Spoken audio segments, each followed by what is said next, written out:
금융투자상품 분쟁 조정 사상 처음으로 나온 원금 100%를 돌려주라는 금감원의 결정에 금융권은 물론이고 법조계에서도 남다른 관심을 보이고 있다고 합니다. 투자 제안서의 핵심 정보들을 허위 또는 부실하게 기재했다는 이유인데요. 과연 어떤 내용들인지 금융팀의 정순영 기자 연결해서 알아보도록 하겠습니다. 안녕하세요. 네, 안녕하십니까. 예, 처음으로 역대 최고 비율, 그러니까 전액이죠. 100% 배상 결정을 내렸는데 근거 먼저 좀 들어볼까요? 네, 분조위가 100% 배상 결정을 내린 4건의 판매사는 우리은행, 하나은행, 신한금융투자, 미래에셋, 대우인데요. 라임운용과 신한금융투자는 2018년 11월 IIG 펀드의 부실을 알고도 운용 방식을 변경해가면서 펀드를 판매한 것으로 드러났습니다. 계약 체결 시점에 이미 투자 원금의 최대 98%에 달하는 손실이 발생한 상황에서 투자 제안서의 수익률, 투자 위험 등 핵심 정보들을 허위, 부실하게 기재해서 투자자의 착오를 유발했다는 것이 분조위의 결정의 근거입니다. 합리적인 투자 판단의 기회가 박탈된 점을 고려할 때 투자자에게 중과실이 있다고 보기는 어렵다는 겁니다. 그렇다면 언급해 주신 4곳 이외에도 판매한 곳들이 있을 텐데 이곳들은 어떤 결정이 내려질까요? 은행권에서는 좀 부담스러운 금액일 것 같은데요. 그렇습니다. 분조위가 이번 회의에서 대표적인 유형을 뽑아서 심의한 만큼 사실상 2018년 11월 이후 펀드에 가입한 투자자 전원에게 원금 전액을 돌려줄 결정을 내린 것이라고 봐도 무방합니다. 2018년 11월 말 이후 판매된 펀드의 규모는 1,900억 원 정도인데 중도 환매된 금액을 빼면 1,611억 원 정도가 남아 있습니다. 우리은행이 650억 원, 하나은행이 364억 원, 신한금융투자 425억 원, 미래에셋대우 91억 원, 신영증권이 81억 원 수준입니다. 은행권에서는 원금을 100% 반환하더라도 크게 부담스러운 수준은 아니라서 판매사 대부분이 수용할 가능성이 점쳐지고 있습니다. 그 이전에 투자했던 피해자들의 경우에 불안전 판매로 분쟁 조정 대상에 오를 예정인데요.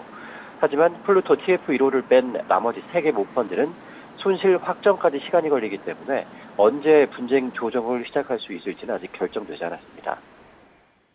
이게 라임이 투자 제안서에 11개에 달하는 부실, 허위 내용 담아서 판매사들한테 전달했고요. 이 판매사들은 검증 없이 그대로 판매를 한 거잖아요. 구체적으로 어떤 내용들이었습니까? 먼저 수익률, 투자 구조, 투자 자산 등을 허위 또는 부실하게 기재를 했습니다. 이미 부실이 발생한 IIG의 과거 수익률을 월 0.45%씩 상승하는 것으로 기재를 했고 또 목표 수익률까지 7%로 명시를 해놨습니다. PAF 펀드는 만기 6년으로 전환이 돼서 유동성에 문제가 발생했었는데도 월별 환매가 가능한 것으로 제한하기도 했습니다. 두 번째로는 TRS 레버리지, 보험, 위험 등급 등을 허위, 부실하게 기재했습니다. TRS 레버리지를 이용해서 투자 원금의 100%까지 대출을 받는 것으로 기재를 했는데 실제로는 146%까지 대출을 확대했습니다. 또 보험에 가입된 무역금융에만 투자를 한다고 해놓고 실제 보험 가입 비율은 50%에 불과했고 펀드 자산의 30%를 신용보험에 가입된 CI펀드에 투자하겠다고 했지만 실제로는 전부 무역금융펀드에 투자했습니다. 세 번째로 투자 대상인 모펀드의 수익률을 허위 부실하게 기재했습니다. 모펀드가 2018년 11월 설정이 됐는데도 2017년 11월부터 연 환산 수익률 9.25%를 실현하고 있는 것으로 기재를 한 겁니다. 또 부실이 발생한 IIG에 상당 비중을 투자하고 있는 모펀드 기대 수익률을 6% 수준으로 적기도 했습니다. 예, 총체적 난국이다 이렇게 좀 표현이 될 수 있을 정도로 지금 상황이 안 좋은 건데 조사를 통해서 라임 사태를 면밀하게 들여다보고 있던 분조위 측은 어떤 입장입니까? 분조위는 법리적으로 사기 취소 적용도 고려를 했었지만은 이를 위해서는 기망의 고의 행위를 입증해야 하고 또 현재 형사재판이 진행 중이라는 점, 피해자의 신속한 구제 측면에서 사기 취소를 적용하기에는 어려운 것으로 판단을 했습니다.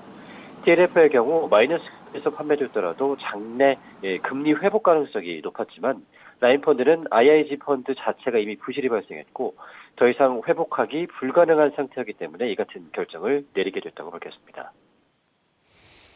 한마디로 이런 부실, 허위 펀드를 판매한 은행들도 문제가 있는 게 아닌가 싶습니다. 법리적으로 지금 반론이 들어올 가능성은 없는 겁니까?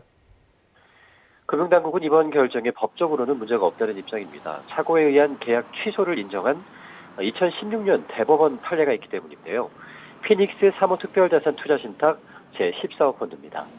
항공기 신규 노선 운항 수익을 배분하는 피닉스 펀드의 투자 제안서에는 신규 노선 인허가 완료라고 기재가 돼 있었지만 실제로는 비정기 노선 인허가 완료, 정기 노선 인허가 신청 상태로 기재가 돼 있어서 이후에 정기 노선 인허가가 불어가 됐고 펀드에 손실이 발생했었는데요.